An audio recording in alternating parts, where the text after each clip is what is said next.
Dear students, welcome to class 9. This is employability skills and the topic is communication skills, and under the communication skills we are learning about communication styles.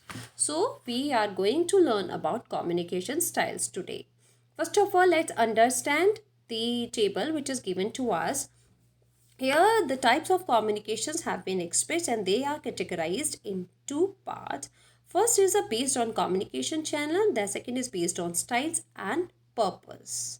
So, dear children, so it is further divided into two categories. One is non-formal, non-verbal and verbal communication. So, verbal communication also has two parts, that is oral and written communication, and further, oral is subdivided or it is being categorized in two parts, that is face-to-face and distance learning. And if we talk about based on styles and purpose, so formal and informal communication is there under this heading. So let's understand about the verbal. Verbal communication is the use of language to transfer information through the speaking and sign language. It is one of the most common types, often used during the presentations, videos, conferences, phone calls, meetings, and one-on-one conversation. Dear children, verbal communication means when we speak something in front of others, means when we communicate with some person and that we express our ideas and thoughts by speaking and by using some language.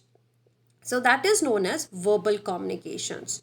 So verbal communication is important because it is really very efficient, because the person directly receives the message as he listens to that person, and he can give the feedback at the same moment. Okay, so now the next type of communication style is non-verbal. Non-verbal communication is the use of body language, gestures and facial expressions to convey the information to others. It can be used both intentionally and unintentionally. Dear children, as in the diagram you can see, the two girls are talking to each other, but they are not speaking directly. They are not using any language, but they are expressing their thoughts and ideas by using the body language and gestures. So this is known as non-verbal communication. So the next is visual. Visual means when we see something, when we watch something, it is in the form of photographs, videos, drawings, sketches, charts, etc. And when we see something, and the visuals are often used as an aid during the presentation to provide helpful during the context.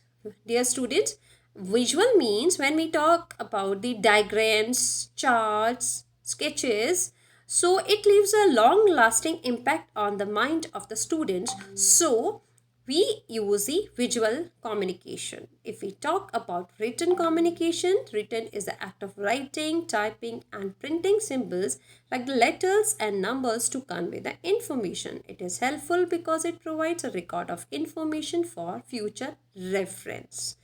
It is commonly used to share the information in terms of books, pamphlets, letters, memos, emails, and chats are a common form of written communication.